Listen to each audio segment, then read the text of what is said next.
સૌને નમસ્કાર.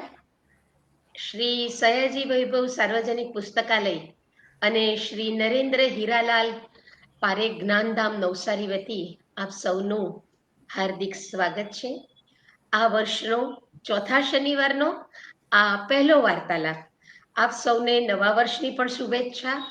અને આપણે સૌ આ કપરી પરિસ્થિતિમાંથી બહાર આવીએ. દર વખતે આપણે પ્રાર્થના કરીએ જ છીએ એ રીતે આપણી પ્રાર્થનામાં જરા પણ રૂકાવટ ન આવે અને એટલા દિલથી આપણે આ નવા વર્ષમાં પ્રાર્થના કરીએ. બધા સ્વસ્થ રહો, તંદુરસ્ત રહો એવી શુભેચ્છા સાથે આજના આપણા વક્તા આદરણીય શ્રી કિશોરભાઈ પટેલ, આપને સર આવકારું છું. સૌ વતી આવકાર છે આપનો, પુસ્તકાલય પરિવાર વતી આપનું હાર્દિક સ્વાગત છે. શ્રી કિશોરભાઈ આમ તો મિત્રો આ જ પંથકના કહી શકાય. આપણે વાંસદા પાસે ચાપલદરા એના એ મૂળ વતની છે, પણ મુંબઈ સ્થાયી થયા છે અને આજે પણ એવો મુંબઈથી જ આપણી સાથે જોડાયા છે. એમની ઈચ્છા પણ એવી અને અમારી ઈચ્છા પણ એવી કે નવસારીમાં આપણા આ પુસ્તકાલયમાં જ્યાં હું અત્યારે બેઠી છું ત્યાં જ્યારે કાર્યક્રમ થાય એમાં પણ સાહેબ આપ પધારજો જ અને એ આપણી ઈચ્છા ફળીભૂત થશે જ. તો આજે એવું ખૂબ સુંદર પુસ્તક આયન રેન્ડનું ફાઉન્ટેન હેડ લઈને આવ્યા છે. એમનો પરિચય આપ સૌ મિત્રોને હું કરાવીશ. આમ વ્યવસાયિક રીતે તાર ટપાલ ખાતાથી શરૂઆત કરેલી, દેના બેંકમાં ઓફિસર તરીકે, અધિકારી તરીકે કામ કરીને નિવૃત્ત થયા. ખૂબ લાંબો સમય દેના બેંકમાં એમણે એમની સેવા આપી છે. ત્યારબાદ લેખન પ્રવૃત્તિ, વાંચન પ્રવૃત્તિ એ એમનો મૂળ એ સ્વભાવ ગણો, શોખ ગણો, જે ગણો તે, અને તે આજે એમને નિવૃત્તિ સમયમાં ખૂબ જ એક બળ આપનારો રહે છે અને બીજાને મોટિવેટ કરનારો રહે છે. કિશોરભાઈ, આપની જે કંઈક મેં વાંચ્યું છે એના પરથી આગ લાગે છે. લેખન કાર્ય પણ એવો કરી રહ્યા છે. તો આમ તો મુંબઈ યુનિવર્સિટીમાંથી સમાજશાસ્ત્ર સાથે ગ્રેજ્યુએશન કર્યું હતું અને ત્યારબાદ મેં આપને કહ્યું તે પ્રમાણે ટેલિફોન ઓપરેટર અને દેના બેંકમાં કામ કર્યું. શોર્ટ સ્ટોરીઝ રાઇટર છે, એવો ટૂંકી વાર્તાઓ લખે છે. ખૂબ સારા પ્લેયર છે. ચેસ અને યોગામાં પણ એમને ઊંડો રસ છે. મુંબઈની વ્યાવસાયિક રંગભૂમિ પર નિર્માણ સહાયક તરીકે ખૂબ કામ કર્યું છે. સમકાલીન ગુજરાતી મિડ ડે, જન્મભૂમિ જેવા આપણા પ્રખ્યાત અખબારોમાં નાટકોની સમીક્ષાઓ વિશે એમની અઠવાડિયે કટાર પણ આવી છે. પુસ્તકો એમના ડિવોર્સ,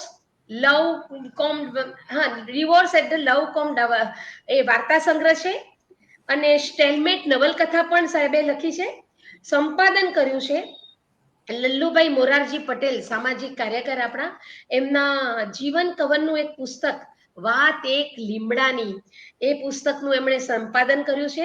કાનજીભાઈ રાઠોડ વિશેના પુસ્તકનું પણ એઓએ સંપાદન કર્યું છે. અને આ બધી લેખન પ્રવૃત્તિઓ જ્યારે પોખાય ત્યારે આપણા જેવાને ખ્યાલ આવે. સાહેબને એનું મન મૂલ્ય હોય જ હોય, કારણ કે પણ આપણને પણ એ ગૌરવ થાય એવું છે કે મહારાષ્ટ્ર રાજ્યનો ગુજરાત સાહિત્ય અકાદમીનો 2010 નો રામનારાયણ પાઠક પુરસ્કાર એમની વાર્તા સંગ્રહ ડિવોર્સ એટ love.com એને મળ્યો. તો સાહેબ ખૂબ ખૂબ અભિનંદન આપને. હિન્દી નાટક આઈને કે અંદર કા આદમીને પણ સાહિત્ય કલા પરિષદ દિલ્હીનો 2012 નો મોહન રાકેશ સન્માન પુરસ્કાર એમણે પ્રાપ્ત કર્યો છે. આવા લેખક ખૂબ ઊંડા વાચક છે. ખૂબ એમને નવલકથાઓ અને રહસ્ય કથાઓ વાંચવાનો પણ એટલો જ શોખ છે. આજે જે પુસ્તક લઈને આવ્યા છે એ ખૂબ બેસ્ટ સેલર બનેલું અને જરા વિશિષ્ટ વિષયને લઈને આવેલું આ પુસ્તક છે. અને એ ફાઉન્ટન હેડ આયન રેન્ડના પુસ્તક. આયન રેન્ડના ખૂબ બધા પુસ્તકો જાણીતા છે અને આ તો ખૂબ જ જાણીતી એક નવલકથા કહી શકાય એવી છે. તો શ્રી કિશોરભાઈ, આવો અને આ પુસ્તકનો આપ આસ્વાદ અમને સૌને કરાવો અને આપની વાતો મેં વહેતી મૂકો. આવકાર છે કિશોરભાઈ. Thank you. ખૂબ ખૂબ આભાર કીર્તિદાબેન. હું શ્રી સયાજી વૈભવ લાઇબ્રેરી અને સ્વાતિબેન નાયકનો ખૂબ ખૂબ આભાર માનું છું કે મને તમે આ તક આપી. તો હા, બેન સ્વાતિના નવલકથા થ્રુ આપ અમને મળ્યા છો. સરસ. જી જી જી નવલકથા ધ ફાઉન્ટન હેડ વિશે વાત કરતા પહેલા થોડુંક લેખક વિશે આપણે જાણી લઈએ. તો નવલકથાના લેખક આયન રેન્ડ, એમનું મૂળ નામ હતું અલિસા ઝિનોવ રોસેનબામ. એમનો જન્મ થયેલો 1905માં સેન્ટ પીટર્સબર્ગ ખાતે રશિયન મધ્યમ વર્ગીય યહૂદી પરિવારમાં. એમના પિતાનું નામ હતું ઝિનોવ રોસેનબામ અને માતાનું નામ હતું અન્ના બોરિસવાના. 3 બહેનોમાં અલિસા સૌથી મોટી હતી. એમના પિતા એક ફાર્માસિસ્ટ હતા અને એમની પોતાની દુકાન. સ્કૂલમાં અલિસાને ભણવાનો ખૂબ કંટાળો આવતો. 8 વર્ષની ઉંમરે એમણે સ્ક્રીન પ્લે લખેલો અને 9 વર્ષની ઉંમરે તો નવલકથા પણ લખી કાઢી. 1917ની ફેબ્રુઆરી ક્રાંતિ અને પછી ઓક્ટોબર ક્રાંતિ પછી લેનિન અને બોલ્શેવિક શાસન હેઠળ એમના પિતાનો ધંધો સરકારે જપ્ત કર્યો. એમની જિંદગી અસ્તવ્યસ્ત થઈ ગઈ. આખો પરિવાર ક્રીમા પેનિન્સ્યુલા ખાતે હિજરત કરી ગયો. 1921માં પ્રાથમિક શિક્ષણ પૂરું થયા પછી અલિસા સેન્ટ પીટર્સબર્ગ, જેનું નવું નામ હવે પેટ્રોગાર્ડ બન્યું હતું, ત્યાં પરિવાર સાથે પાછા જોડાયા. પેટ્રોગાર્ડ યુનિવર્સિટીમાં ઉચ્ચ શિક્ષણ દરમિયાન એમણે એરિસ્ટોટલ, પ્લેટો, નીત્શે, દોસ્તોવેસ્કી અને હ્યુગોના લખાણો વાંચ્યા અને એનાથી પ્રભાવિત થયા. શિક્ષણ દરમિયાન જ એમણે નક્કી કર્યું હતું કે આયન રેન્ડ તખલ્લુસથી લેખન વ્યવસાય કરવો. 1925માં ચિકાગોમાં સગા સ્નેહીઓને મળવા માટે એમને વિઝા મળ્યો. 19 ફેબ્રુઆરી 1926ના દિવસે તેઓ ન્યુયોર્ક પહોંચ્યા. મેનહટનની ક્ષિતિજ જોઈને એમની આંખોમાં આનંદના આંસુ આવી ગયા. અહીં થોડાક મહિનાઓ સગાઓ જોડે રહ્યા. એમના એક સગાનું પોતાનું માલિકીનું એક મૂવી થિયેટર હતું, એટલે એમને મફતમાં ડઝનબંધ ફિલ્મો જોવા મળી. એ પછી તેઓ હોલિવૂડ ગયા. અહીંયા જાણીતા ફિલ્મ નિર્માતા સેસિલ ડિમિલોને મળ્યા. એમની એક ફિલ્મ કિંગ્સ ઓફ કિંગમાં એક્સ્ટ્રા કલાકાર તરીકે એમણે કામ કર્યું. પછીથી ટ્રેની સ્ક્રીન રાઇટર તરીકે ફિલ્મો સાથે જોડાયા. આ ફિલ્મોના કામકાજ દરમિયાન એમનો પરિચય ફ્રેન્ક ઓ કુન્નુર નામના એક પ્રતિભાશાળી યુવાન જોડે થયો. એ બંને પ્રેમમાં પડ્યા અને 1929માં તેઓ પરણ્યા. આયન રેન્ડની સૌથી પહેલી નવલકથા વી ધ લિવિંગ 1936માં પ્રગટ થઈ. આ નવલકથા લગભગ આત્મકથા નથી. એ સમયના રશિયાના રાજકારણની અસરો એમણે આ નવલકથામાં ઝીલી. એમનું એક નાટક નાઇટ ઓફ 16 જાન્યુઆરી બ્રોડવે પર રજૂ થયું હતું. એ એક કોર્ટરૂમ ડ્રામા હતો. એમાં એક સ્ત્રી પર હત્યાનો મુકદ્દમો ચાલે છે. એમાં દરેક ભજવણી વખતે પ્રેક્ષકોમાંથી જ્યુરીના 12 સભ્યોની પસંદગી થતી. દરેક પ્રયોગના અંતે જ્યુરી કેસનો ફેસલો સંભાળતી. ગિલ્ટી ઓર નોટ ગિલ્ટી એવો ચુકાદો આવતો. આ નાટક ખૂબ સફળતાને મળ્યું હતું. પછીથી હોલિવૂડમાં એના પર ફિલ્મ પણ બની હતી. આપણે ત્યાં પણ 1980ના દાયકામાં આઈએનટીએ એનું ગુજરાતી રૂપાંતર ભજવ્યું હતું. આ નવલકથાનો ઇતિહાસ. ફાઉન્ટન હેડનું કથાબીજ એમને ક્યાંથી મળ્યું એ જાણવા જેવું છે. કોઈ લેખકની સ્કાય સ્ક્રેપર નામની વાર્તા પરથી એમણે પટકથા લખી. એમાં બાંધકામ ક્ષેત્રે 2 મજૂરો એક યુવતીનું દિલ જીતવાની સ્પર્ધા કરે છે એવી વાત હતી. આ 2 મજૂરોની જગ્યાએ એમણે 2 આર્કિટેક્ટ મૂક્યા. પણ ફિલ્મના નિર્માતાએ એમની પટકથા પસંદ ન આવી એટલે એમણે ના પાડી અને મૂળ લેખકની કલ્પના પ્રમાણે ફિલ્મ બનાવી. પણ આ આર્કિટેક્ટવાળી વાત એમના મનમાં રહી ગઈ, જે પછીથી એમણે આ ફાઉન્ટન હેડ નવલકથામાં એનો ઉપયોગ કર્યો. નાયકની કારકિર્દી માટે ખૂબ વિચારના અંતે એમણે આર્કિટેક્ટનો વ્યવસાય નક્કી કર્યો. એમને એવું લાગ્યું કે આર્કિટેક્ચર એક એવું ક્ષેત્ર છે જેમાં સામાન્ય માણસ અને કલાકાર બંને માટે પ્રયોગો કરવાનો અવકાશ રહે છે. આ વ્યવસાયની માહિતી તો એમની પાસે હતી નહીં, એટલે એમણે થોડાક પુસ્તકો વાંચ્યા અને એક આર્કિટેક્ટની ઓફિસમાં વિના પગારે થોડોક વખત ટાઈપિસ્ટનું કામ પણ કર્યું. 1935માં આયન રેન્ડે ફાઉન્ટન હેડ લખવાની શરૂઆત કરી હતી. શરૂઆતમાં એનું શીર્ષક સેકન્ડ હેન્ડર્સ રાખ્યું હતું. નવલકથાનો નાયક એવા લોકો સામે સંઘર્ષ કરે છે જેમને લેખકે સેકન્ડ હેન્ડર્સ એટલે કે પરોપજીવી તરીકે ઓળખાવ્યા છે. આ પરોપજીવીઓ પોતાના સ્વતંત્ર મૂલ્યોને બદલે અન્યોની પ્રાધાન્યતાને માન્યતા આપે છે કે બીજાઓ શું ઈચ્છે છે, શું એ લોકોને ગમે છે. પણ આ નવલકથા સમયસર ન લખી શકાતા પ્રકાશકે કોન્ટ્રાક્ટ કેન્સલ કર્યો. 7 વર્ષે નવલકથા લખાઈ રહી ત્યાર પછી કુલ 12 પ્રકાશકોએ આ નવલકથાને રિજેક્ટ કરી. કોઈકે એમને બોબ્સ મેરિલ કંપનીનો સંપર્ક કરવાનું સૂચવ્યું. તો ત્યાં એમણે નવલકથા સબમિટ કરી. તો એમના 3 એડિટર હતા. 3માંથી 2 એડિટરે ના પાડી કે ભાઈ આમાં કંઈ મજા નથી. પણ ત્રીજા એડિટર આર્કીબાલ્ડ ઓગડેન એમણે ધમકી આપી અને માલિકને એમ કહ્યું કે જો તમે આ નવલકથા પ્રસિદ્ધ કરતા નથી તો હું તમારો સંપાદક નથી. એટલે છેવટે પછી કંપની આ નવલકથા પ્રગટ કરવા તૈયાર થઈ. શરૂઆતમાં માત્ર 7,500 નકલો છપાઈ અને શરૂઆતમાં તો રિવ્યુ પણ એના બહુ ખરાબ આવ્યા. પણ ધીમે ધીમે માઉથ પબ્લિસિટીથી એનું વેચાણ ઉપડ્યું અને ઉપડ્યું તો પછી એવું ઉપડ્યું કે રિપ્રિન્ટના ઓર્ડર મળવા લાગ્યા. આજ સુધીમાં નવલકથાની 6.5 મિલિયનથી વધુ નકલો વેચાઈ છે અને વર્ષો સુધી બેસ્ટ સેલરની યાદીમાં એનું નામ રહ્યું છે. વિશ્વની 20થી વધુ ભાષાઓમાં એનું ભાષાંતર થયું છે. આ નવલકથાનું નાટકો, ટેલિવિઝન સિરિયલ અને ફિલ્મોમાં પણ રૂપાંતર થયું છે. વિશ્વભરમાં અનેક દેશોમાં ધ ફાઉન્ટેન હેડ ફેન ક્લબની સ્થાપના થઈ, જેમાંની આજે હજી પણ અનેક ક્લબ પ્રવૃત્તિમય છે. 1943માં નવલકથા પ્રસિદ્ધ થઈ ત્યારે એમાં રહેલી ફિલોસોફી, જેને ઇન્ડિવિજ્યુઅલિઝમ કહેવાય છે, તેના તરફ વિશ્વનું ધ્યાન ગયું અને એમને અપાર પ્રસિદ્ધિ મળી. લેખકની બીજી નવલકથા એટલાસ શ્રગમાં આ ફિલોસોફી વધુ સઘન રીતે સ્થાન પામી છે. એમની ઇન્ડિવિજ્યુઅલિઝમ અને ઓબ્જેક્ટિવિઝમ વિશેની ફિલોસોફી એમના પછીના 3 પુસ્તકોમાં વિગતે જાણવા મળે છે. એ પુસ્તકોના નામ છે ધ વર્ચ્યુ ઓફ સેલ્ફિશનેસ, કેપિટલિઝમ અને ધ અનનોન આઈડિયલ. ઇન્ડિવિજ્યુઅલિઝમની વ્યાખ્યા આ નવલકથામાં આયન રેન્ડે આ રીતે આપી છે કે એવો નાયક હોય, એક એવા નાયકની વિભાવના જે એના જીવનનો એકમાત્ર હેતુ પોતાની ખુશી હોય, જે પરિણામકારક સિદ્ધિ મેળવવાને પવિત્ર પ્રવૃત્તિ ગણતો હોય અને જેના માટે રીઝન એટલે કે તર્ક, કેવળ તર્ક અંતિમ સત્ય હોય, બીજું કશું નહીં. હવે આ નવલકથાનો વિષય વસ્તુ અને પ્લોટ ટૂંકમાં આપણે જોઈ લઈએ. તો આ નવલકથા એક એવા યુવાન આર્કિટેક્ટની છે જે હઠાગ્રહી છે. પોતાનો અભિપ્રાય કે જીવનશૈલી બદલવા માટે તૈયાર નથી. કળાના પારંપરિક અને સામાન્ય ધોરણ સામેની એની લડત વિશેની છે. એના પર વિજય મેળવવા મેદાને પડેલી એક રૂપ સુંદરી જોડેના એના સ્ફોટક પ્રેમ પ્રકરણ વિશેની છે. આર્કિટેક્ટની કારકિર્દી બનાવવા નીકળેલા રોકને ભારે સંઘર્ષનો સામનો કરવો પડે છે.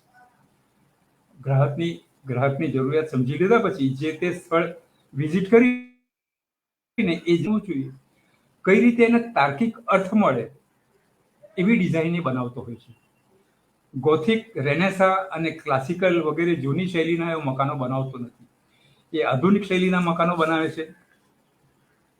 સામાન્ય માણસો સ્વતંત્ર રીતે વિચાર કરી શકતા નથી, એટલે રોકને કામ ઓછું મળે છે.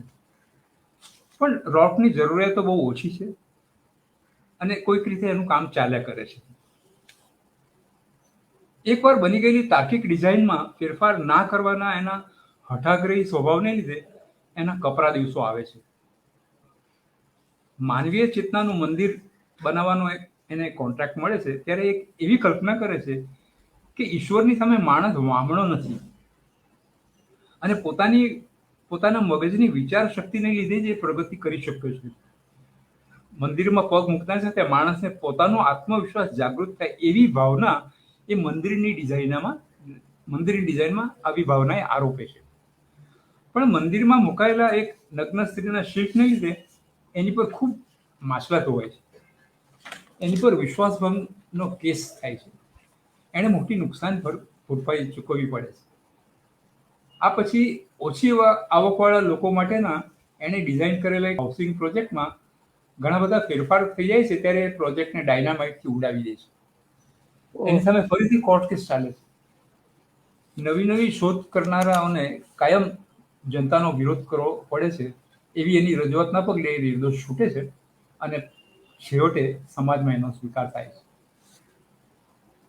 હાવર્ડ રોક ઉપરાંત આ નવલકથાના બીજા જે 2-3 મુખ્ય પાત્રો છે એના વિશે આપણે થોડું ટૂંકમાં જોઈએ. તો પીટર કીટિંગ રોર્કનો સહધ્યાયી છે, સાથે ભણેલો. હમ. આ કીટિંગ એવો માણસ છે કે પોતાને શું પસંદ છે એ નહીં, પણ બીજાઓને શું ગમશે એવી રીતે એ કામ કરે છે. એને પોતાને તો પેઇન્ટર થવું હતું, પણ એની માતાએ કહ્યું કે નહીં, તું આર્કિટેક્ટ બન, એટલે આર્કિટેક્ટ બન. અચ્છા, ઓફિસમાં પણ એ કાવાદાઓ કરીને પોતાના હરીફોને માત આપે છે અને પ્રગતિ કરે છે, અને એક દિવસ માલિકનો પાર્ટનર પણ બની જાય છે. અચ્છા, આ જ રીતે અંગત જીવનમાં પણ જેને પ્રેમ કરતો હતો તેને બદલે ડોમિનિક જોડે લગ્ન કરવાથી વ્યવસાયમાં પ્રગતિ થશે એવું વિચારીને એ પ્રેમિકાને પડતી મૂકે છે અને ડોમિનિક જોડે લગ્ન કરે છે. બીજું પાત્ર છે ડોમિનિક ફ્રાન્કોન, રોર્કની પ્રેમિકા. આ ડોમિનિક એવું માને છે કે જે મૂલ્યોમાં એને વિશ્વાસ છે તે આ વિશ્વમાં ટકી શકે એમ નથી, એટલે દુનિયાથી પીઠ ફેરવી લેવા માંગે છે, જેથી દુનિયા એને હાનિ પહોંચાડી શકે નહીં. છેક નવલકથાના અંતમાં એને વિશ્વાસ આવે છે કે હા, આ મૂલ્યો સાથે પણ સફળતાપૂર્વક જીવી શકાય છે. ત્રીજું પાત્ર છે ગેલ વાયન, ન્યુયોર્કની ઝૂંપડપટ્ટીમાંથી સ્વબળે ઉપર આવેલો સાહસિક ઉદ્યોગપતિ. શૂન્યમાંથી સર્જન કરીને એણે પોતાના છાપાનું સામ્રાજ્ય વિકસાવ્યું છે. જોકે એની સફળતા પોતાના વાચકોની કેટલી ખુશામત કરી શકે એની પર આધાર રાખે છે. આ એક લક્ષણ એની અધોગતિનું મુખ્ય કારણ બની રહે છે. લેખક આયન રેન્ડ પોતાની એક નોંધમાં લખે છે, okay, Wynand is the man who could have been. અને રોર્ક માટે લખે છે કે the man who can be and is. છાપું બચાવવાના ચક્કરમાં વાયન છાપું તો ગુમાવે છે, પણ સાથે સાથે રોર્કની મૈત્રી અને ડોમિનિકનો સાથ પણ ગુમાવી દે છે. છેલ્લે એક અગત્યનું પાત્ર છે એલ્સવર્થ ટુહી. આ મુખ્ય ખલનાયક છે નવલકથાનો. એ સમૂહવાદનો ટેકેદાર છે, પત્રકાર છે અને એક સારો વક્તા છે. એ પણ લોકો પર સત્તા મેળવવા ઝંખે છે, બીજાઓના આત્મસન્માનનો વિનાશ કરીને એમની ઉપર કાબુ મેળવે છે. કંઈ કેટલા લોકોની કારકિર્દી એમની રસરૂચિ કરતા વિરુદ્ધ દિશામાં વાળીને એણે પાયમાલ કરી નાખી છે. એની વિચારસરણી એવી છે કે કોઈ માણસ સ્વતંત્ર રીતે પ્રગતિ કરી શકતું નથી, સમૂહમાં રહીને જ પ્રગતિ કરી શકાય છે.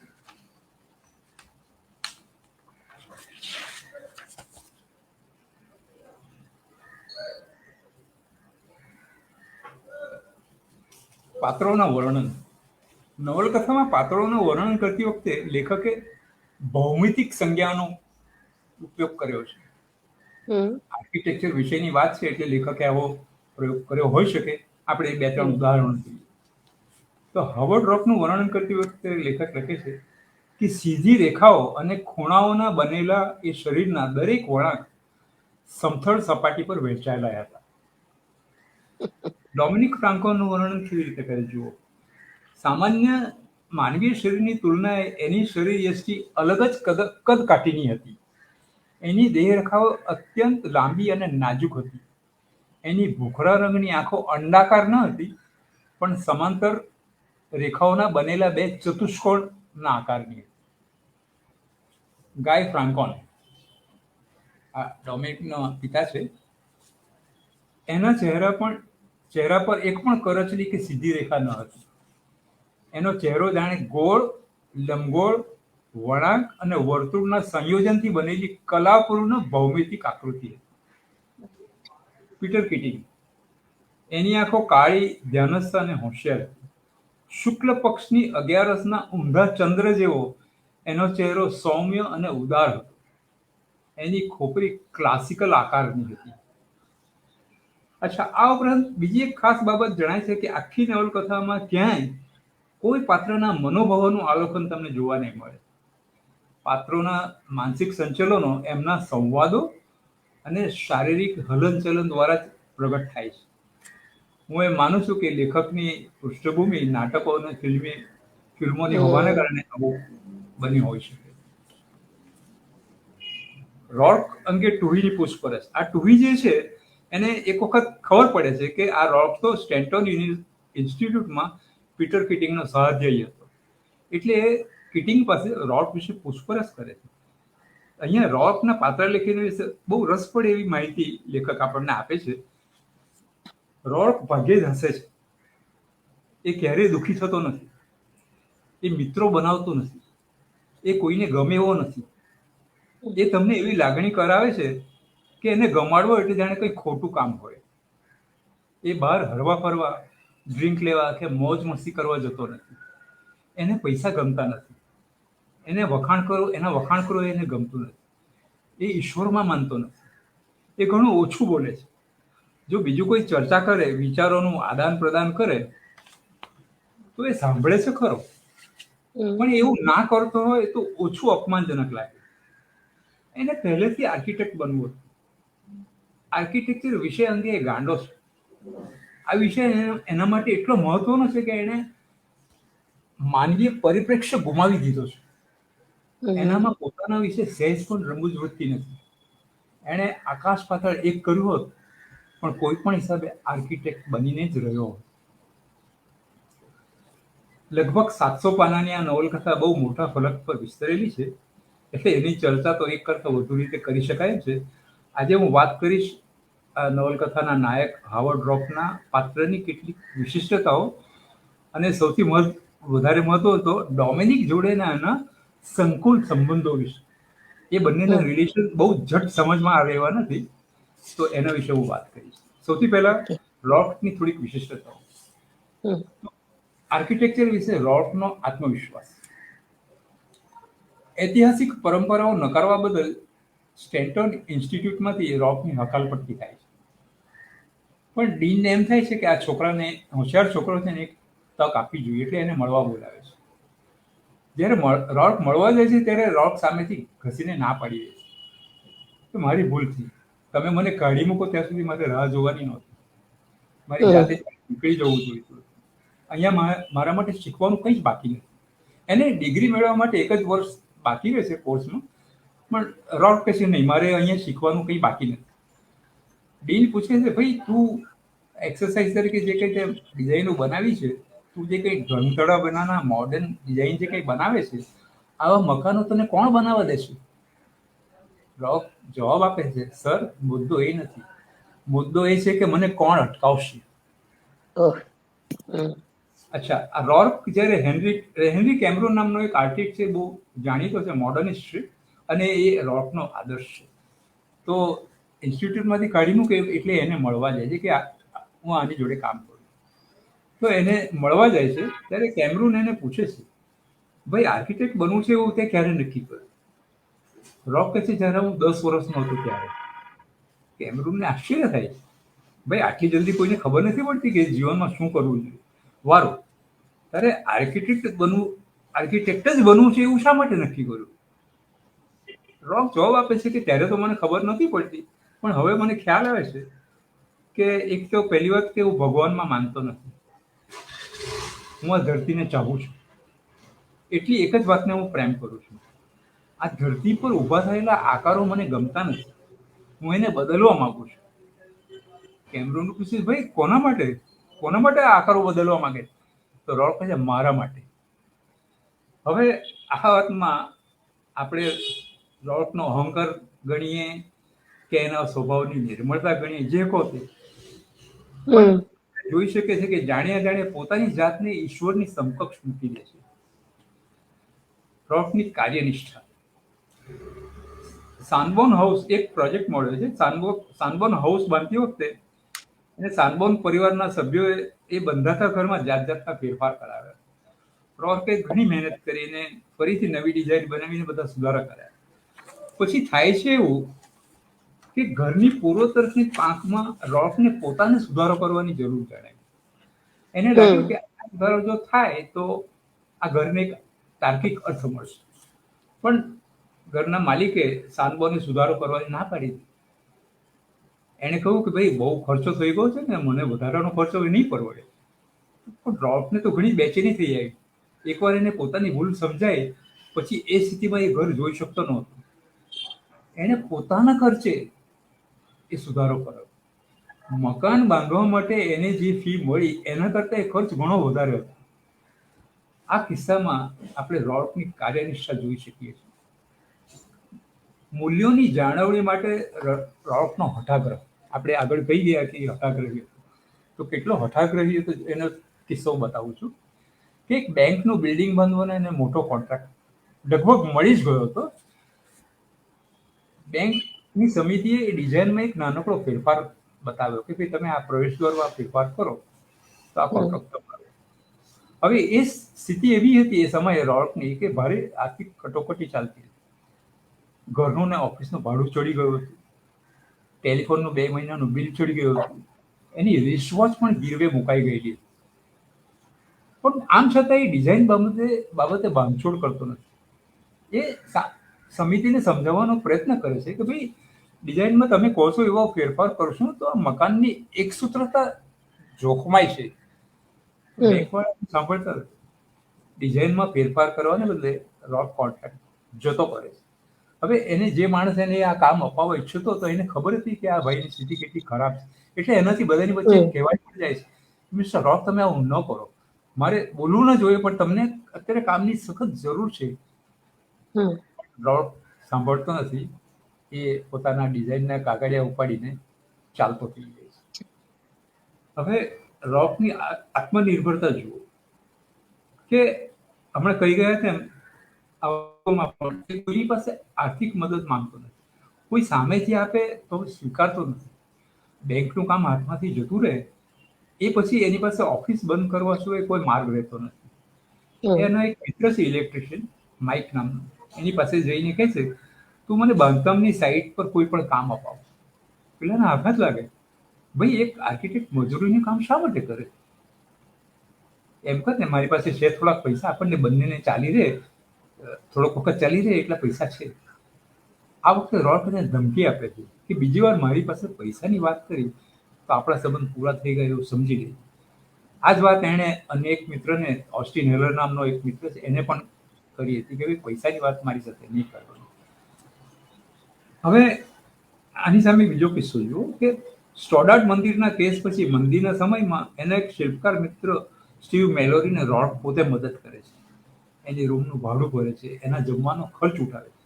આ વાત જ્યારે પેલા ઓસ્ટિન હેલરને ખબર પડે છે ત્યારે એને ખાનગીમાં પૂછે છે કે તું આ રીતે જો મેલોરીને મદદ કરતો હોય તો હું તને મદદ કરવાની ઓફર કરું ત્યારે તું કેમ મને ના પાડે? રોક એને કહે છે ભાઈ મેલોરી છે ને એ ગ્રાહક વિના કામ કરી શકે છે પણ હું એમ કરી શકતો નથી, એટલે તારી મદદની મને જરૂર, મને તો ગ્રાહક જોઈએ, મને નાનું મોટું કોઈ પણ કામ જોઈએ, મને પૈસાની મદદ નથી જોઈતી.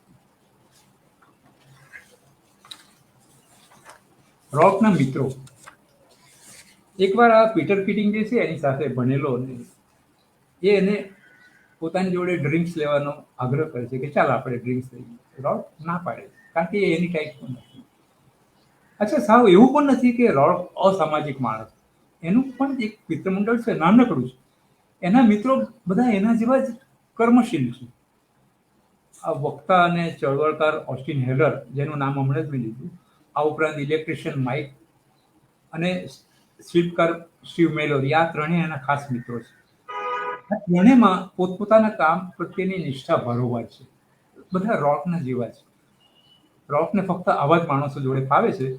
અચ્છા, એની એક વિશેષતા બીજી એ છે કે કોઈ મિત્રના અંગત જીવનમાં એ ડોક્યું કરતો નથી અને બીજાઓને પણ પોતાના અંગત જીવનમાં દખલ દેવા દેતો નથી. રોકનો એક જ માપદંડ કામમાં શ્રેષ્ઠતા. સ્ટોડાર્ટ મંદિર બાંધતી વેળા એમાં એક શિલ્પની રચના કરવા માટે એક પ્રતિભાન, આપણે હમણાં કહી ગયા મેલોરીની પસંદગી કરે છે. કામ ના મળવાને કારણે એ દિવસોમાં મેલોરી ખૂબ હતાશામાં હતો. રોકે એને કામ આપ્યું ત્યારે પૂછે છે કે સાહેબ શું તમે મારી દયા ખાઈને મને કામ આપો છો? જવાબમાં રોક કહે છે ધંધડા વગરની વાત નહીં કર, હું તને કામ આપું છું એનું એક જ કારણ છે કે તું સારો શિલ્પકાર છે અને તારું કામ મને ગમે છે. હું જે મંદિર બાંધવાનો છું એમાં તારા શિલ્પના કારણે આ મંદિર વધારે અસરકારક બનશે. અહીંયા મને એક હિન્દી ફિલ્મ, મહેશ ભટ્ટની એક હિન્દી ફિલ્મ જન્મનો કિસ્સો યાદ આવે છે. એમાં એક દ્રશ્ય છે કે ફિલ્મ નિર્માતા આકાશ ખુરાના એક ભૂલાઈ ગયેલા પ્રતિભાશાળી દિગ્દર્શક કુમાર ગૌરવ, જે હીરો છે, એને એક ફિલ્મનું દિગ્દર્શન સોંપે છે. તો આ કામ મળવાથી કુમાર ગૌરવની કારકિર્દીને પ્રાણવાયુ મળે છે. એ આકાશ ખુરાનો ખૂબ આભાર માને છે કે તમે તો મને બચાવી લીધો. આકાશ ખુરાના બહુ સ્પષ્ટ રીતે કહે છે, હું મહેરબાની નથી કરતો, હું દાન ધર્મ નથી કરતો, હું બિઝનેસમેન છું, તારામાં સારી ફિલ્મ બનાવવાની આવડત છે એટલે મેં તને કામ સોંપ્યું છે. આમ આપણે જોઈ શકીએ કે હાવર્ડ રોકને કામની શ્રેષ્ઠતા સિવાય બીજું કશું જ ખપતું નથી. એક જ માપદંડ, કામ સારું કરતો હોવો જોઈએ માણસ. વારું, રોક દ્વારા ટીકાકારોના સ્વાતંત્ર્યનો સ્વીકાર, જે ટીકાઓ કરે છે એની સ્વતંત્રનો કોઈ આદર્શ. એક કિસ્સો છે કે સ્ટોડાર્ડ મંદિરનો કેસ હારી ગયા પછી રોક એકવાર એ સાઇટ જોવા જાય છે. એના ખર્ચે પેલા લોકોએ પેલું બાંધકામ તોડીને કંઈક નવું બાંધકામ બનાવ્યું હતું, એ જોવા માટે એક વખત એ જાય છે સાંજે. તો ત્યાં આગળ એલ્સવર્થ ટુઈ, જે આ કેસમાં બહુ ચાવીરૂપ ભૂમિકા ભજવે છે, એણે બધું કાવતરું કરેલું ને એણે આ બધું એને હરાવેલું. તો એ ત્યાં એની રાહ જોતો ઊભો હોય છે. એ રોકને નિખાલસ રીતે એમ કહે છે કે બીજું કોઈ તમારું કામ સમજે કે નહીં, હું તમારું કામ બહુ સારી રીતે સમજુ છું, તમે કેટલું સારું કામ કર્યું. તો રોક કહે છે કે હા, મને ખબર છે. તો ટુહી કહે છે કે પછી એનું હું શું કરું છે એ વસ્તુ અલગ છે. તો કે હા, એ બાબતમાં તમે સ્વતંત્ર છો, તમને જે યોગ્ય લાગે તે તમે લખી શકો. એટલે આપણે અહીંયા જોઈ શકીએ કે એ ટીકાકારોનો પણ આદર કરે છે અને એમના સ્વાતંત્ર્યનો સ્વીકાર કરે છે. પ્લસ બીજી વાત એ સ્પષ્ટ થાય છે કે અન્યોની ટીકા કે પ્રશંસાથી એ વિચલિત થતો નથી. માણસોને ગુલામ બનાવી દેવાની ગેલ વાઇન્ડની નીતિ રોક પર કામ કરતી. આ ગેલ વાઇન્ડ આપણે હમણાં વાત કરી ગયા, છાપાનો માલિક, શ્રીમંત ઉદ્યોગપતિ. એને એક અજબ શોખ હોય કે પૈસાના જોરે ટેલેન્ટેડ માણસોને ખરીદી લેવાના અને પોતાના છાપામાં લઈ આવવાના. અચ્છા, પોતાના છાપામાં લાવ્યા પછી એમની કારકિર્દી જોડે ચેડા કરવાના. તો કેવી રીતે? તો એમની પ્રતિભાથી કંઈ જુદું જ કામ એમને આપવાનું. દાખલા તરીકે કોઈ પત્રકાર સામાજિક પ્રવાહોનો અભ્યાસી હોય, એના ક્ષેત્રનો નિષ્ણાંત હોય, તો એને કંઈક ભળતું જ કામ આપવાનું, જેમ કે ઘોડદોડની રેસનું રિપોર્ટિંગ. અને આ કામ માટે એને ડબલ ટીપર મોં માગ્યો પગાર પણ આપતો. જો કોઈ ના પાડે કે નહીં ભાઈ આ કામ મારું નથી, હું આ નહીં કરું, તો પછી એને બીજે કાંઈ કામ ન મળે એવો બંદોબસ્ત એ કરી શકતો. એટલી એની પહોંચ હતી, એટલા એના પૈસા હતા, એટલી એને સંપર્કો હતા. ના છૂટકે પેલા માણસે એના હુકમોનું પાલન કરવું પડ્યું. હવે કંઈક આવી સ્ટ્રીક એ રોક સાથે અજમાવે છે. જ્યારે રોક પોતાનું સ્વતંત્ર ઘર બાંધવાનું નક્કી કરે છે ત્યારે રોકને પસંદ કરે છે, એના બાંધકામ એને ગમે હોય છે. પહેલી મુલાકાત છે આ, એ રોક ડિઝાઇન બનાવે છે એ પણ એને ઘણી ગમે છે ઘર માટે, કે બહુ સરસ ડિઝાઇન બનાવી. ત્યારે એની પાસે એવા કરાર પર સહી કરવા કે છે કે હવે પછી તું ફક્ત મારા માટે જ કામ કરીશ, બદલામાં તને સારું મહેનતાણું મળશે, તારે બીજું દુનિયામાં બીજા કોઈનું કશું જ કામ નહીં કરવાનું, જીવનભર મારું જ કામ કરવાનું. અને જો તું મને ના પાડે તો પછી તને દુનિયામાં ક્યાંય કામ નહીં મળે તે હું જોઈશ. તારે એક સમય તારો સમય ખરાબ આવેલો ને તારે ક્વોરીમાં મજૂરી કામ કરવા જવું પડેલું, એ ક્વોરીના દરવાજા પણ હું બંધ કરાવી દઈશ, તને ક્યાંય કામ નહીં મળે. આપણને વાચકને એમ લાગે કે રોક જેવો માણસ આવી કોઈ ઓફર સ્વીકારે, આવા કોઈ કરાર? તો રોક કહે છે કે ઠીક છે, કશો વાંધો, મને આ રીતે કામ કરવા મળતું હોય તો મને કોઈ વાંધો નથી. હા, પણ મારી પણ એક શરત છે કે આર્કિટેક્ચર વિશે હું કોઈની સલાહને ક્યારેય નહીં સ્વીકારું. જે જે રીતે હું બીજા કોઈના કામમાં માથું નથી મારતો, એ રીતે મારા કામમાં કોઈએ માથું મારવું નહીં. આ રીતે વાઇન્ડની રમત અહીંયા રોક પાસે સફળ થતી. અચ્છા, એના સ્ટાફ જોડે રોકનો કેવો સંબંધ? જ્યારે પણ જરૂર પડે ઓફિસમાં વધારાના ડ્રાફ્ટ્સમેન રાખવાની જરૂર પડે છે રોકને, કારણ કે એવો પણ ટાઈમ આવે છે કે એની પાસે ઘણું કામ આવવા માંડે છે, ત્યારે એ થોડાક માણસ પણ રાખે છે. એ કોઈની પાસે રેફરન્સ લેટર માંગતો નથી, કોઈના ડિગ્રી સર્ટિફિકેટ ચેક કરતો નથી. ફક્ત એ લોકો કેવું કામ કરે છે એમની ડિઝાઇન પર એક નજર મારીને એમને પસંદ કરે છે. એને ફક્ત કામથી મતલબ છે. વાઇન્ડ જોડે પછીથી એની મિત્રતા થાય છે અને લાંબા વેકેશન પર જાય છે 2-1 મહિનાના. 2 મહિના પછી જ્યારે પાછો આવે છે ત્યારે ઓફિસમાં બધા સ્ટાફ નાના બાળકોની જેમ એની પાસે વિખડાઈ વળે છે અને બધા પોતપોતાની વાત કરવા માટે એની સાથે આતુર છે.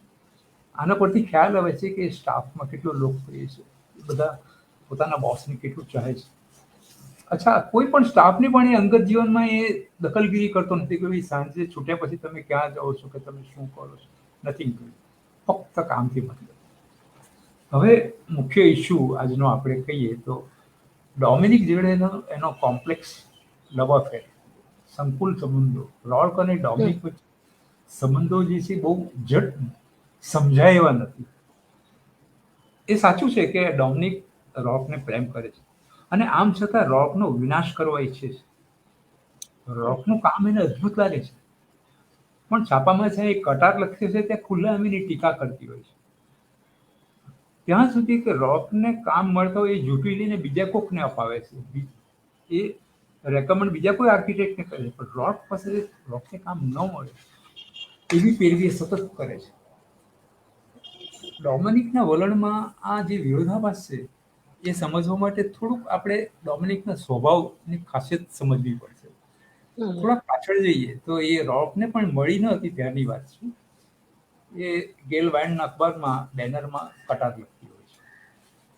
બેનરના તંત્રીને એનું લખાણ ગમતું હોય છે એટલે એને વધારે જવાબદારીનું કામ સોંપવા માંગે.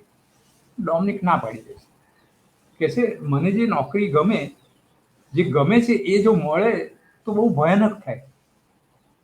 કે ભયાનક શું? તો કે મને કાયમી નોકરી ગુમાવી બેસવાનો ભય લાગ્યા કરે. મારે માલિકો પર આધાર રાખવો પડ્યો હતો, માલિકોને ખુશ રાખવા પડે, પણ મને તો સ્વતંત્રતા જોઈએ છે. મારી કોઈ માગણી ના હોય, મારી કોઈ ઈચ્છા ન હોય, મારે કોઈ ચીજ પર આધાર ન રાખવો પડે એવું મને જોઈએ છે. પેલો તંત્રી એને પૂછે કે તું જે ઈચ્છે છે એ બધું તને મળી જાય તો, તું જે ચાહે છે એ વસ્તુ તને મળી જાય તો? ડોમિનિક કહે છે કે મળે તો હું એની તરફ જોઈશ નહીં, કારણ કે પછી એ વસ્તુ મારે તમારી સૌની જોડે વહેંચવી પડશે. કોઈ પુસ્તક હું વાંચું અને જો મને ગમી જાય તો હું બીજી વાર ના વાંચું. બીજાઓની નજર એની પર ફરી ગઈ છે, આ લાગણી જ હું સહન કરી શકતી નથી. આવી ઓહ. વસ્તુઓ વહેંચવાની નથી હોતી, હું વહેંચી શકતી નથી. યુરોપના એક મ્યુઝિયમ એ ફરવા ગઈ હોય છે ત્યારે એક ત્યાંનું એક શિલ્પ એને બહુ ગમી જાય છે. આ શિલ્પ વેચાણ માટે નહોતું, પણ કોઈક રીતે એ શિલ્પ ખરીદી લે છે. ઘેર આવ્યા પછી આ શિલ્પને બીજું કોઈ જોઈ ન શકે એમ કરીને ઘરની બારીમાંથી નીચે ફેંકી દે છે. ઓહ. આના પરથી આપણે ડોમિનિકનો સ્વભાવ, એની ખાસિયત આપણને ખ્યાલ આવે. રોકને ચાહે છે, એ એનો આદર્શ પુરુષ છે, એ સંપૂર્ણ પુરુષ છે.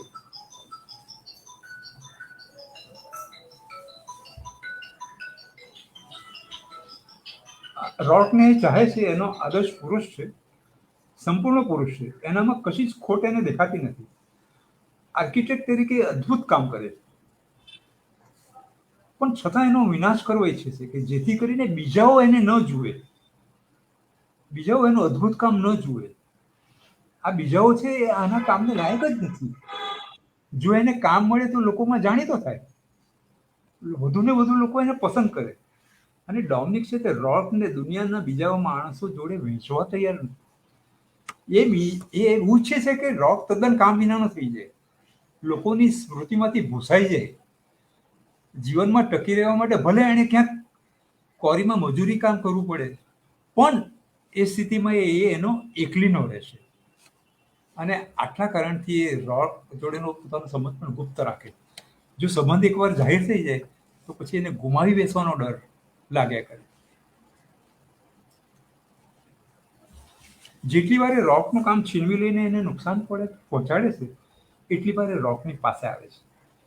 એ ઈચ્છે છે કે રોક એની પર ક્રોધે ભરાય. સંબંધ બનાવવા માટે એને સુસંસ્કૃત પુરુષ નથી જોઈતો, પણ એને રફ અને ટફ પુરુષ જોઈએ જે એને વશમાં કરે. સામે પક્ષે રોર્ક પણ ડોમિનિકને ચાહે છે, એનો હમ. સહવાસ ઈચ્છે છે. એ જાણે છે કે આ એક પ્રકારની નબળાઈ છે.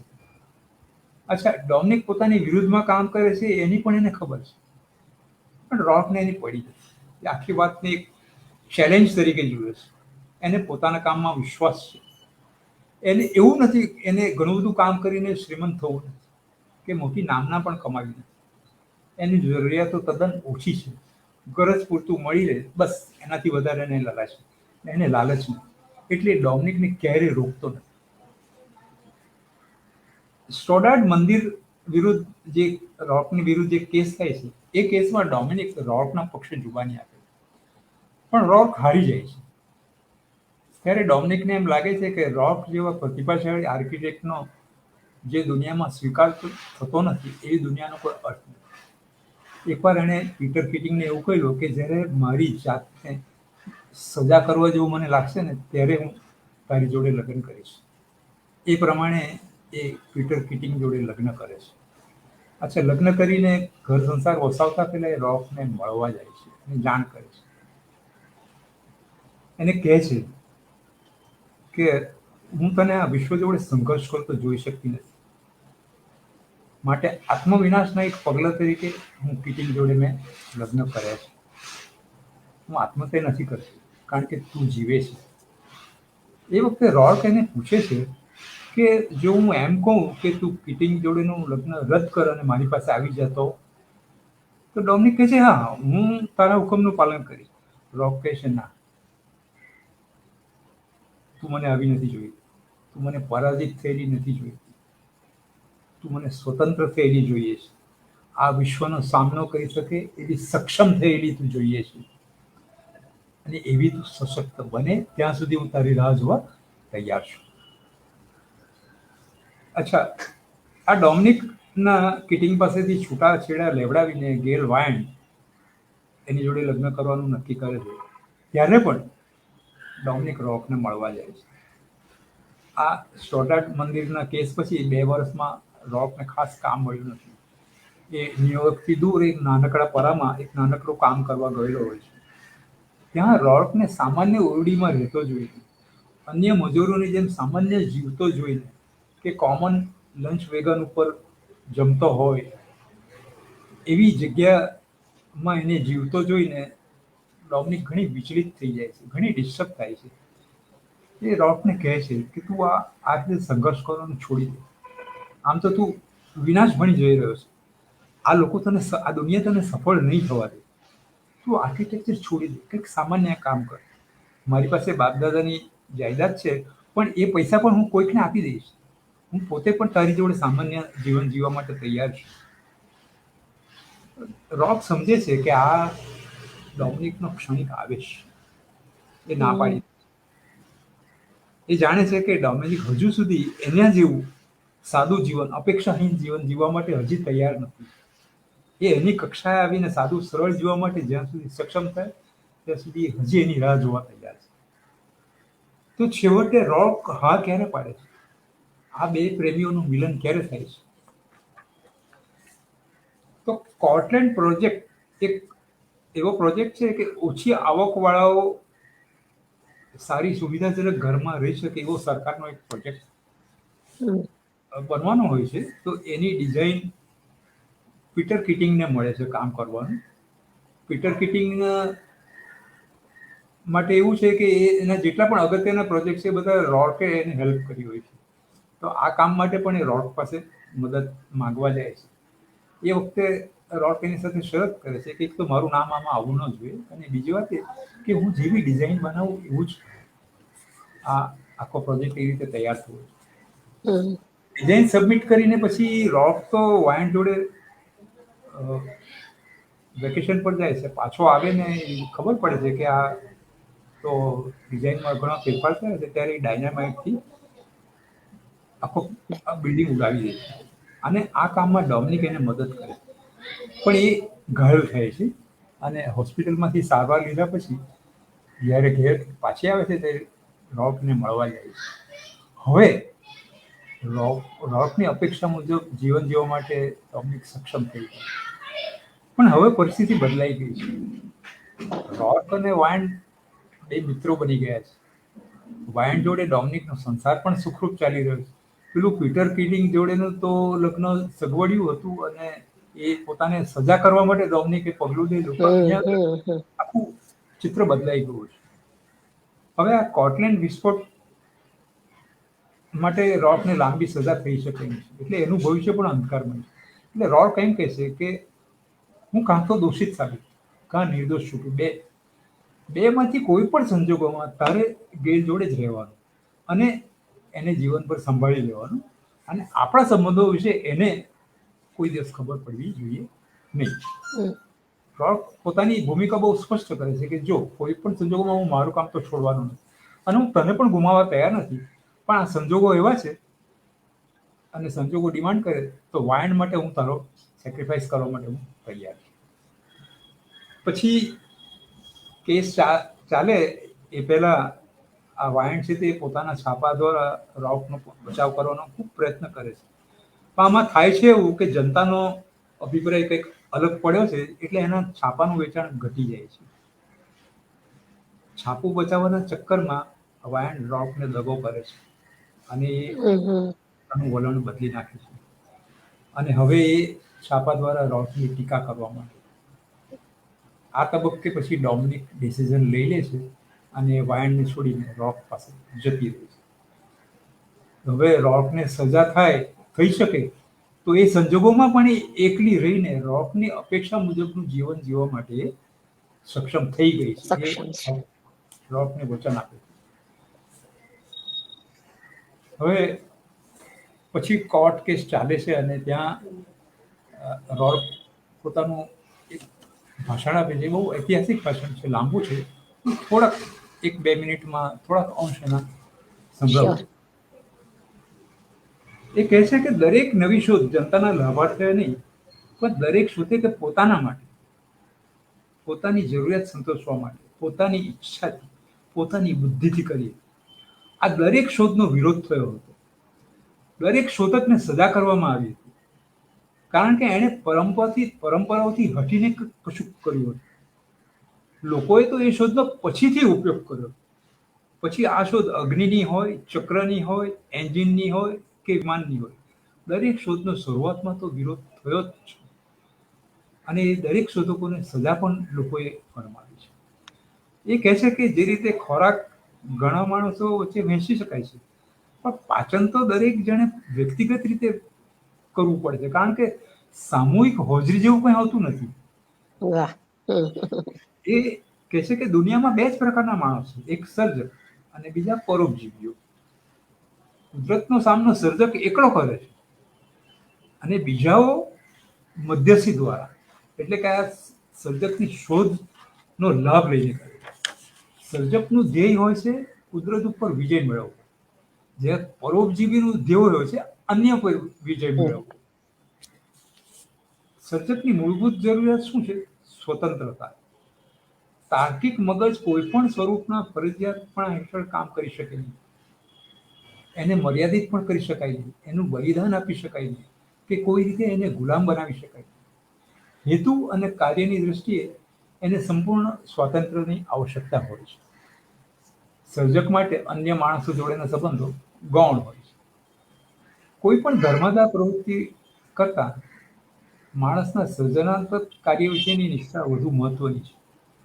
જેઓ આ સમજતા નથી તેઓ આ વિશ્વનો વિનાશ કરી રહ્યા છે. અન્યોનું મારી ઉપર કોઈ ઋણ નથી, સિવાય કે એક જ કે હું એમની સ્વતંત્રતાનો આદર કરું અને બીજું કે હું ક્યારેય ગુલામીના સમાજમાં ભાગ નહીં લઉં. મારું આ કોર્ટલેન્ડ, આ જે મેં વિસ્ફોટ કર્યો છે, એ સમર્પિત છે મારી પહેલા થઈ ગયેલા દરેક સર્જકને જેમણે સહન કરવું પડ્યું છે.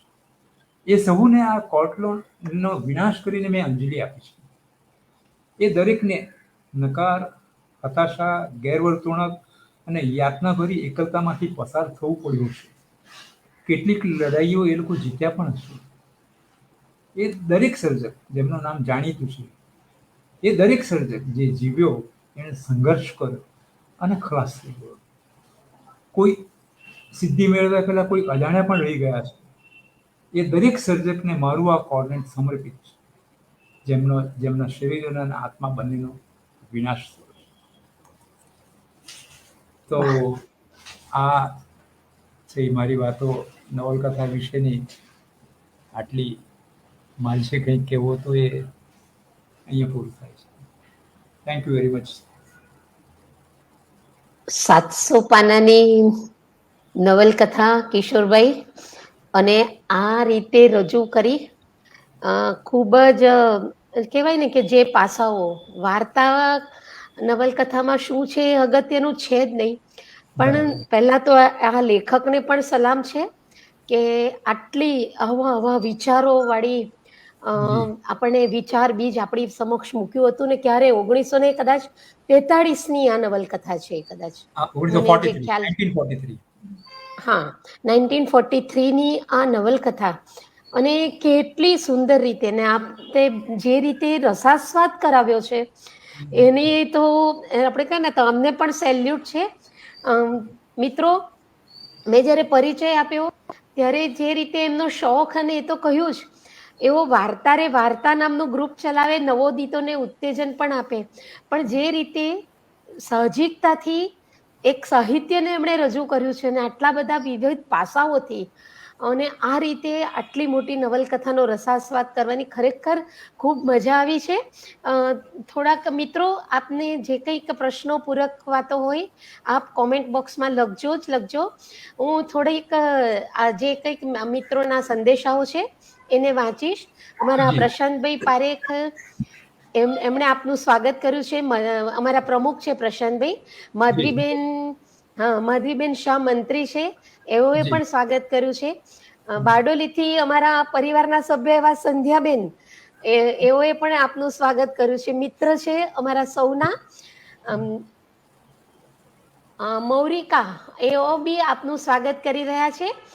રોહિણીબેન, માનસી અમારી દીકરી, નવસારીની દીકરી કહી શકાય, આપના ગ્રુપના પણ મેમ્બર છે માનસી શેઠજી સોનિક, એઓએ પણ સ્વાગત કર્યું છે. અને ઓકે. વચ્ચે વચ્ચે રાજેશભાઈ, વાહ ક્યા બાત હે, રાજુલબેન પણ જોડાયા છે. જી. મુક્તિબેન કહે છે, આ જે લેખકની પેલી પરિચય આપવાની જે શૈલી છે, જી. એટલે વચ્ચે વચ્ચે જેઓને જ્યાં જ્યાં ગમ્યું છે એ વિશે એ લોકોએ વિશેષ નોંધ કરી છે કે જી. જી. હાજી, કે આયન પરિચય આપવાની એક નવી ભૌમિતિક શબ્દાકૃતિ જે મળી, બહુ જી. બહુ જી. એ લેખિકાની ખૂબ જ વિશિષ્ટ શૈલી છે. ખરી વાત. અને હા, અને પેલું જે વાક્ય એ મુક્તિબેને એને કોટ કર્યું છે કે મુદ્દો એ નથી કે કોણ રોકશે, જી. પણ જી. મુદ્દો છે કે કોણ અટકાવશે. એ એનો ખરેખર આત્મવિશ્વાસ સફળતાની પ્રેરક વાત છે. છે. વિહંગભાઈ મહેતા, વિહંગભાઈ આપનું સ્વાગત છે. આપને પણ વિહંગભાઈ શુભેચ્છાઓ આપી છે. જી. મુક્તિબેન કહે છે કે રોકના કેટલાક સ્વભાવગત ગુણો, કે જી. સ્વાભિમાન, વૈચારિક સ્વાતંત્ર્ય, ખુદદારી, નમ્રતા, એ ખૂબ અનુકરણીય બાબતો છે. એટલે એક ખરી. વિશિષ્ટ પાત્ર, અને આપે જે એનું પાત્રાલેખન કર્યું છે, એટલે લેખકે તો કર્યું જ છે, પણ આપે જે એમાંથી અમને જે થોડા ઘણા અંશો જે વેચ્યા અને વેર્યા અમારી સમક્ષ, એ ખરેખર જ આમ આપણે એમ કેમ સાંભળ્યા કરીએ કે આ કેવું વ્યક્તિત્વ. હા, જેને કદાચ ઓબ્જેક્ટિવિઝમ આપણે ઓબ્જેક્ટિવિઝમ. હા, ખરું ખરું. ઓબ્જેક્ટિવિઝમના આ ઉદાહરણ છે. અને સાચી વાત. એ નવલકથામાં જે ઉભરીને બહાર આવ્યું છે. અને પિનાકી સારવિયા કહી રહ્યા છે કે મારા ગમતા પુસ્તકનો આટલો રસપ્રદ રસાસ્વાદ માણ્યો છે, મારે ફરી પાછું વાંચવું પડશે એકવાર. ખરેખર જેઓએ વાંચ્યું હશે એમને પાછું વાંચવાની લાલચ થઈ જશે, કારણ કે ફાઉન્ટન હેડ એ એવું જ એક એકદમ માઇલસ્ટોન ધરાવતો એ નવલકથા છે. ખરું અને ખરું. મુક્તિબેન આગળ લખી રહ્યા છે, મુક્તિબેન આપના હંમેશા આપનો જે પ્રોમ્પ્ટ પ્રતિભાવ આવે છે સરાહનીય જ છે. રોકની માનસિકતા ખૂબ સરાહનીય છે કે મારા કામમાં કોઈએ દખલ કરવી નહીં, કેમ કે હું નથી કરતો. આવા પાત્રને હંમેશા પ્રસિદ્ધિ સંઘર્ષના વળતર રૂપે જ મળે છે. બહુ સાચી વાત. સરસ વાત છે. અ બધા માધવી ગોસ્વામી પણ કહી રહ્યા છે કે ખૂબ જ સુંદર પાત્ર રોકનું છે. સંધ્યાબેન કહી રહ્યા છે કે સર્જકને આપેલી એક ખૂબ સુંદર, કેટલી સરસ અંજલિ આપી છે. અને સંધ્યાબેન વખાણી રહ્યા છે આપની કે ખૂબ સરસ પ્રસ્તુતિ છે. કિશોરભાઈ, મિત્રો જી. પ્રશ્નો પણ મૂકતા જજો. મયુરિકાબેન કહે છે કે સુંદર રસાસ્વાદ કરાવ્યો અને પુસ્તક વાંચવાની અમને ઉત્સુકતા થઈ. અને નેહાબેન કહી રહ્યા છે કે વર્ષો બાદ મને ગમતું પુસ્તક જોઈને ઘણો આનંદ થયો. શેઠ આરજે જેમાં એટલે અમારી નવસારીની સ્કૂલ છે એમાં મને ઓકે. ગમતું પુસ્તક જોવાની મને મજા આવતી, એટલે આજે પણ આપ જોડાતા જ રહેજો. અહીંયાથી જ્યાં સુધી વેબિનાર હોય તો વેબિનાર, એને આવવાનું થાય તો અહીંયા આવતા જ રહેવું. દીપકભાઈ પરીખ અમારા પરિવારના જ એવો કહે છે કે રસપ્રદ નવલકથા, માહિતીપ્રદ વક્તવ્ય, અને આપને ખૂબ ખૂબ અભિનંદન પાઠવ્યા છે. Thank you. પીટરના પાત્રની કમીઓ રોકની ખૂબીઓને સમજવામાં મદદરૂપ થાય છે. બેન બહુ જ સુંદર વાત થઈ છે. સાચી વાત. અને એ જ રીતે દરેક પાત્ર એકબીજાને કોઈક ને કોઈક રીતે પૂરક બની રહે છે. અને પુસ્તક વાંચવાની પ્રેરણા યોગિની બેન કહે છે કે મળી જ છે. આ બેનો જે સંબંધ, લેખિકાએ જે નાયક નાયિકાનો જે સંકુલ સંબંધ એ ખૂબ જ ઉપસાવ્યો છે. કેવું કેવું કેવું રીતે ઉપસાવ્યો છે કે એને કદાચ એને કિશોરભાઈ પોઝેસિવનેસ કહી શકાય ખરી કે? હા, પોઝેસિવ તો એને બતાવી જ છે. એ કહે છે ને, હા પેલું હા એક શિલ્પ બીજું કોઈ જોઈ ન શકે એમ કરીને હા ફેંકી ભાંગીને ટુકડા કરી નાખે છે. હા હા એટલે એટલે એના પરથી ખ્યાલ આવે કે કેટલી હદે, અંતિમ હદે એક્સ્ટ્રીમિસ્ટ આપણે કહી શકીએ. એટલે એક મનોવૈજ્ઞાનિક રીતે બી આ નવલકથાને જોઈએ તો એ ખૂબ જ મુઠ્ઠી ઉછેર, ખૂબ જ ઊંચી કક્ષાની આ નવલકથા છે, જેમાં શંકા જ નથી. પણ આવા ખરી વાત. કેટલા બધા પાસાઓ અંદર અંદર, અને આપે રજૂઆત બી એ રીતે જ કરી કે જી એનો પ્રવાહની કઈ જરૂર નથી, પણ જે એનો જે એનો જે એનો સાર જે જોઈએ, જી જી. પાત્રનો જે મુખ્ય અંશ જોઈએ, એ જી આપે બહુ જ સુંદરતાથી રજૂ કર્યો છે. અને મીરાબેન કહી રહ્યા છે કે ખૂબ મજા પડી, સરસ પુસ્તક પરિચય કરાવ્યો. મિત્રો, હજુ પણ સમય તો આપણી પાસે છે ને. કિશોરભાઈ નું એનું ખરેખર વાંચન હશે તો જ આટલી વેલ સ્ક્રિપ્ટેડ, આટલી જી મોટી નવલકથાને કિશોરભાઈ એકદમ સુંદર સ્ક્રિપ્ટ રીતે આપે રજૂ કરી. પ્રશાંતભાઈ કહી રહ્યા છે કે સાંપ્રત સમયનો સૌથી, અમારા પ્રમુખ કહી રહ્યા છે કે જી. સાંપ્રત સમયનો સૌથી મહત્વનો ગુણ હોય તો તે કર્મનિષ્ઠતા છે. એટલે કર્મની જે આપણા નાયકમાં તમે એમને માટે શબ્દ જોઈ વાપર્યો, શકીએ. અન્ય માનવીય ગુણો અને ખાસ કરીને નાયકના ગુણોનું સાહજિક વિશ્લેષણ કર્યું, જે ખૂબ જ સરાહનીય છે. ખૂબ જ સુંદર પુસ્તક પર વાર્તાલાપ આપ્યો છે. આપનો આભાર એવો માની રહ્યા છે અને અભિનંદન પણ આપી રહ્યા છે. પ્રશાંતભાઈ, દરેક વક્તા એવું તો કહી જ રહ્યા છે કે પુસ્તકાલયની મુલાકાત લેવી જ. એટલે આપણે એવી પ્રાર્થના બી કરીએ કે આપ સૌ મુલાકાત લો. પુસ્તકાલય હંમેશા જ આપ જેવા મિત્રોને હંમેશા આવકારવા ઊભું જ છે.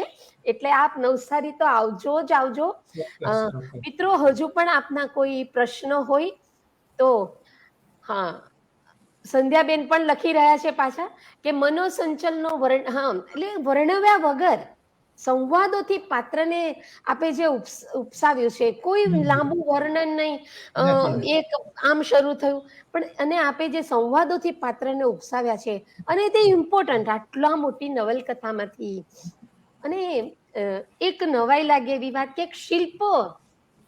શિલ્પને અથવા એક કલાની વસ્તુને કેન્દ્રમાં રાખીને આખી વાત નવલકથા સાચી. ઉપસાવેલી છે. એટલે એ લેખિકા બી બહુ ધન્યવાદને પાત્ર છે. ખરું. માધવીબેનનો બી અભિનંદન અને આપને માટેના ધન્યવાદના શબ્દો છે જી. મંત્રીશ્રીના. મિત્રો, આપના કોઈ પ્રશ્નો હોય તો આપ રજૂ કરી શકો છો. આ બે પાત્રો, પુસ્તક તો વાંચવા માટે એમણે આપણને પ્રેરણા આપી જ છે. જેઓને બાકી હોય અને જેઓએ વાંચ્યું હોય તે પાછું વાંચશે. પણ મિત્રો, જોડાતા જ રહો ને. ખૂબ જ રસપ્રદ રીતે આજે આપણે ફાઉન્ટન હેડનો રસાસ્વાદ કર્યો છે. એના મુખ્ય મુખ્ય પાત્રોને ટચ કર્યા છે, એના સંકુલ સંબંધોને ટચ થયા છે, એકબીજાના અંદર અંદરના સંબંધોને ટચ થયા છે, અને ખૂબ જ મજા પડી છે. એટલે જો મિત્રો આપનો કોઈ પ્રશ્ન ન હોય તો વાર્તાલાપને વિરામ તો આપીશું જ. અને આપ કિશોરભાઈ, બીજું પણ અત્યારે 2-3 એમના અંકો પણ બહાર પડ્યા નવી વાર્તાઓના, નવોદિતોને ઉત્તેજન આપતા. એમાં પણ આપણે સૌ એમને અભિનંદન અને શુભેચ્છા આપીએ. કિશોરભાઈ, આપ આપના આ સમયનો પણ ખૂબ સરસ આ રીતે ઉપયોગ કરી રહ્યા છો. અને વચ્ચે આપે થોડી કુમાર ગૌરવ અને આકાશભાઈ ખુરાનાની પણ વાત કરી. આપ કટાર લખી રહ્યા છો, આપ ફિલ્મોની વાતો લખી રહ્યા છો, રંગભૂમિ સાથે સંકળાયેલા છો, તો એવું કંઈક એ નાટક વિશે આ ફાઉન્ટન હેડ નાટક રૂપે પણ આવ્યું છે. કદાચ શરૂઆતમાં હા, એનું ફિલ્મ, કઈ નાટક, સિરિયલ, ફિલ્મ બધું ત્યાં, એટલે ના, આપણે ત્યાં ગુજરાતી નહીં નાટક પણ બધા, બન્યું હતું ને? મને ખ્યાલ નથી, મેં સાંભળ્યું ના, હતું તો એવું એમના પણ. કોઈ બીજી નવલકથા પરથી બન્યું છે કદાચ, એવું છે. હા, a night of 16 January. Okay okay okay, હા. હા, 16મી એટલે જાન્યુઆરીની લેખિકાના મધરાતે. બીજા નાટક પરથી છે. હા, એ આયન રેન્ડનું પોતાનું નાટક હતું, night of 16 hmm. January. Okay તો એના ઓકે પરથી ઓકે ગુજરાતીમાં નાટક બનેલું ઓકે 1980ના દાયકામાં, કે ત્યાં સોરી. ગુજરાતીમાં બનેલું. પ્રવીણ જોશી, એટલે આઈએનટી ઓકે. થિયેટરે કરેલું. હમ હમ એમાં હમ હમ મુખ્ય કલાકારોમાં વિષ્ણુકુમાર વ્યાસ, પછી ઓકે બળજોડ ઓકે પટેલ, ઓકે. હમણાં જ રિસેન્ટલી 2 મહિના પહેલા એમનું અવસાન થયું. બરજોરભાઈ નું, હા. બળજોડ પટેલ અને એમના વાઇફ હા. રૂબી પટેલ, આ મુખ્ય 3 પાત્રો. ઓકે કે વિષ્ણુકુમાર વ્યાસ પેલા પોલીસ પ્રોસિક્યુટર તરીકે, વકીલ તરીકે, ઓકે. અને બળજોર પટેલ ડિફેન્સના વકીલ તરીકે, અને રૂબી પટેલ ઉપર કેસ ચાલતો હોય.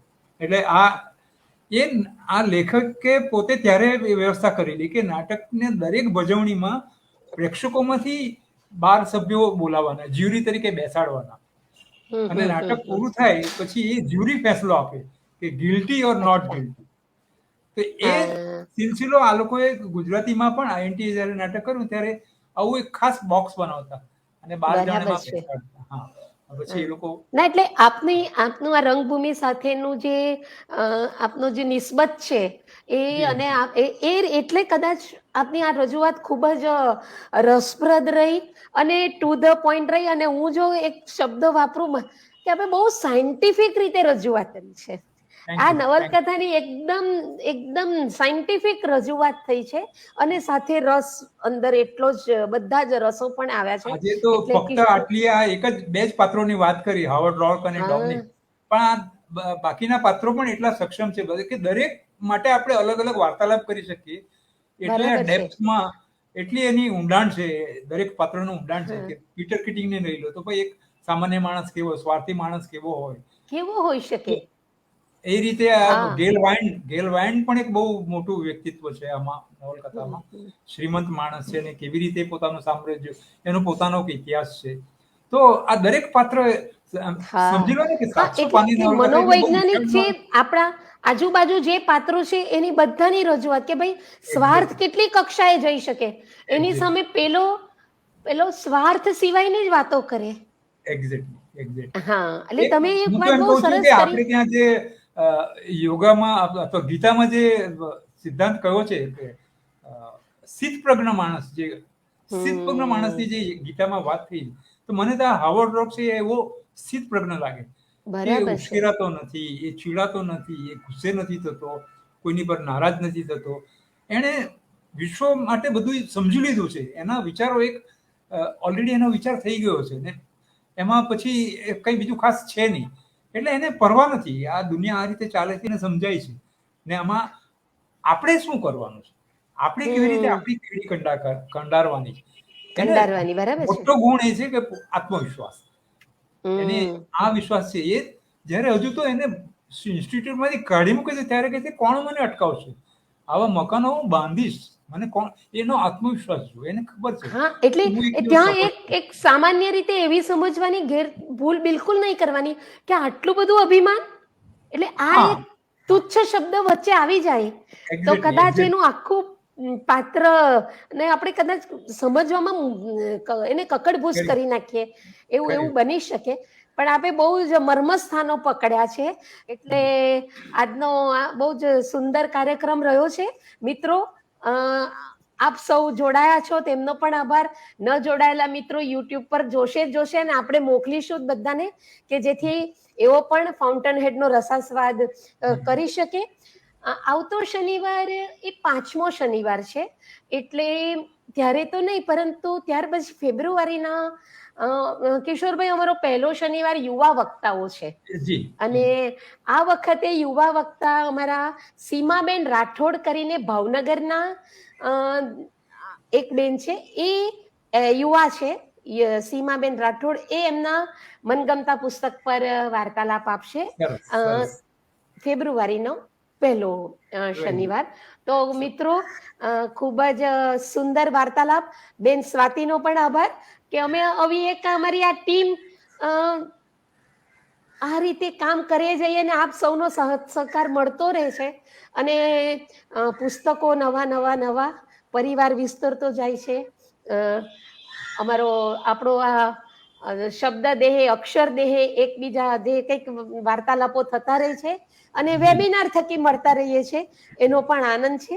તો આજના કાર્યક્રમને વિરામ આપીએ છીએ અને થેન્ક સૌ યુ વેરી મચ. મિત્રો હું પણ આપ હાજી સૌનો આભાર કિશોરભાઈ. માનું છું કે મને હાજી તમે હાજી તક આપી, આમંત્રણ આપ્યું અને મને એક વાત કરવાની તક મળી. આ નવલકથા 1995 કે 96 માં મેં પહેલી વાર વાંચેલી. ત્યાર પછી મેં એટલી બધી વાર વાંચી છે કે હું ગણતરી પણ ભૂલી વાહ. ગયો. અને નહીં નહીં અસંખ્ય બિલકુલ મિત્રોને મેં ગિફ્ટ કરી છે નવલકથા નહીં કોપી, એટલે અને એ પુસ્તકો અમે પણ વેચી છે. અમે અનુભવ્યું છે કે જી. જે રીતે શબ્દો આવતા હતા અને જે સ્ક્રિપ્ટની રીતે એમ કે આમ જેને કહેવાય ને કે આખું વિહંગાવલોકન એક વ્યવસ્થિત રીતે ને એક અભ્યાસુ માણસ રસાસ્વાદ કેવી રીતે કરાવી શકે થેન્ક એનો યુ વેરી અમને મચ. બિલકુલ અનુભવ થયો છે. એમાં જરાય શંકા નથી.